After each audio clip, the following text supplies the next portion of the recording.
Olá, bom dia e a paz do Senhor Jesus. Esse mês nós tivemos o privilégio de estar falando na oração modelo que o Senhor Jesus Cristo deu para os discípulos, que foi a oração do Pai Nosso. E em cima dessa oração, nós estamos aqui falando do ponto 2, que é exatamente aquele que diz assim: venha a nós o teu reino, seja feita a vossa vontade, assim na terra como no céu. São 3 frases que estão interligadas, porque o reino dos céus desce, mas nós temos que fazer a vontade do Senhor, assim na terra como no céu. Então tá todas 3 amarradas aí, e nós vamos aqui dar mais uma pincelada, porque na verdade essa oração do Pai Nosso tem muito assunto para conversar. Tem assunto para conversar o mês todo. E agora esse ponto tem assunto para conversar o ano todo. Por quê? Porque venha a nós o teu reino, é tudo que está escrito na Bíblia. Tudo que Deus quer que façamos é venha a nós o teu reino. Então nós vamos trazer aí 2 textos que está escrito em Mateus capítulo 5 e também em Lucas capítulo 6, a partir do verso 20, que nós vamos falar sobre as bem-aventuranças. Você vai ver algumas diferenças entre os 2 textos. Por quê? Porque foi endereçada a pessoas diferentes, foram escritas por pessoas diferentes e o objetivo também era diferente. Então, assim, em Lucas foi enviado para os gentios, nós, e em Mateus para os judeus. Por isso que em Mateus fala muito mais da lei, das observâncias da lei. Então assim a gente vai estar falando e comparando os 2. Vamos começar com o primeiro, que é igual, né? Bem-aventurado os pobres de espírito, porque deles é o reino dos céus. O que é pobre de espírito? É a pessoa que precisa e necessita tanto de Deus, que se sente pobre, que quer cada vez mais, espiritualmente falando. Ele não se sente rico e satisfeito e farto, ele se sente pobre. E aí citamos aí nos áudios passados o assunto sobre o jovem rico e o mestre da lei. Todos 2 fizeram a mesma pergunta: o que farei para herdar a vida eterna? Mas eles não gostaram da resposta de Jesus. Jesus mandou que o jovem rico vendesse tudo e distribuísse com os pobres. Ele não gostou e também disse para o mestre da lei a parábola do bom samaritano. Então, a gente traz um terceiro texto, que foi o de Zaqueu. Zaqueu fez exatamente o que eles não fizeram.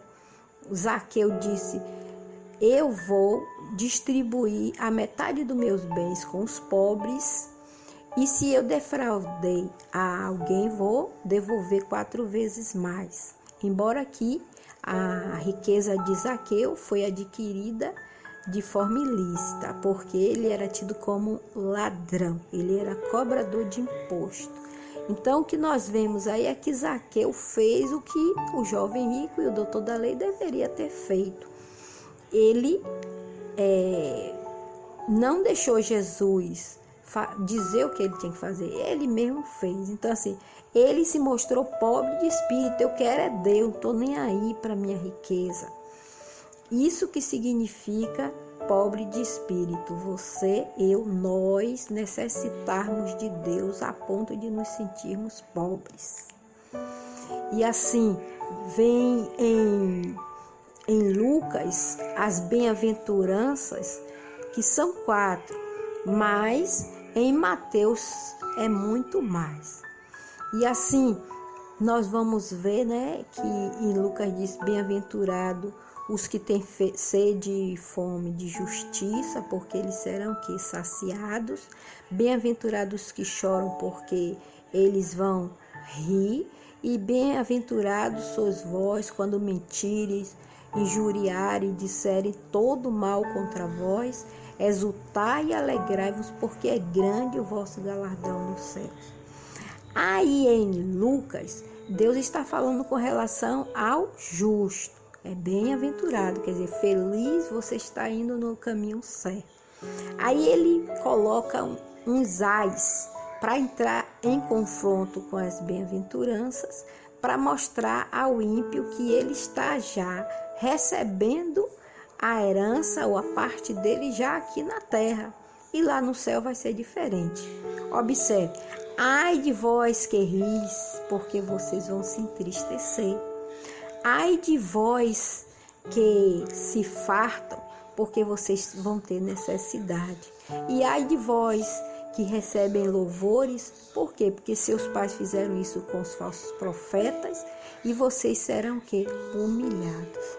Jesus está mostrando aí o contraste que Asaf, lá no Salmo 73, ele é um salmista, ele narra dizendo assim, que ele sentiu inveja dos ímpios e a fé dele vacilou. O que ele queria dizer? Que os ímpios viviam uma vida folgada e deleitosa e nenhum mal lhes sucedia.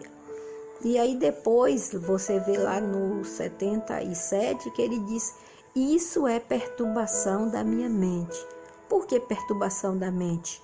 Porque ele deixou de olhar as coisas e as ordenanças do Senhor e olhou para os ímpios.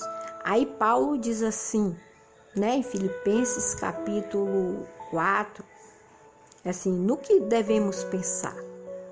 Tudo que é santo, tudo que é amável, tudo que é puro, tudo que é perfeito, né? Porque se há alguma virtude, se há algum louvor, nisso pensai. Então, todas as vezes que tiramos nosso olhar de Cristo e olhamos para o mundo, nós entramos em confusão na mente. Porque ver os ímpios se deleitando não significa que isso realmente está acontecendo.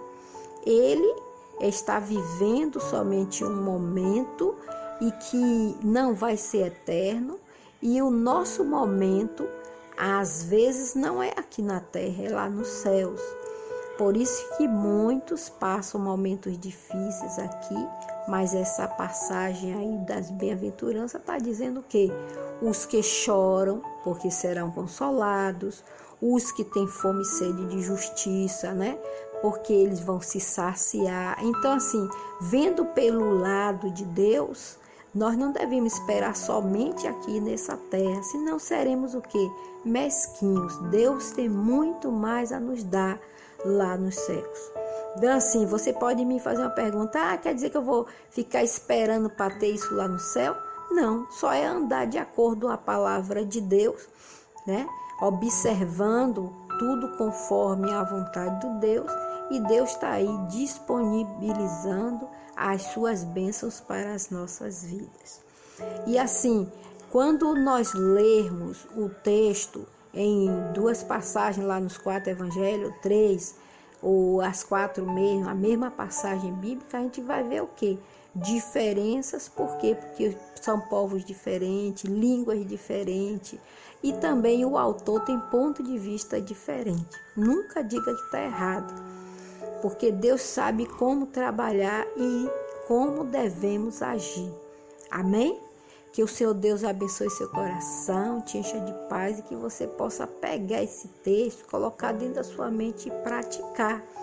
Para ser o quê? Um manso, para você ser ou você não, nós sermos, né? Um manso, um pacificador, uma pessoa que esteja com a visão de Cristo diante dos problemas desse mundo. Você quer aprender mais? Você já sabe, né? Siga Jesus, #leia a Bíblia. E um beijo no coração.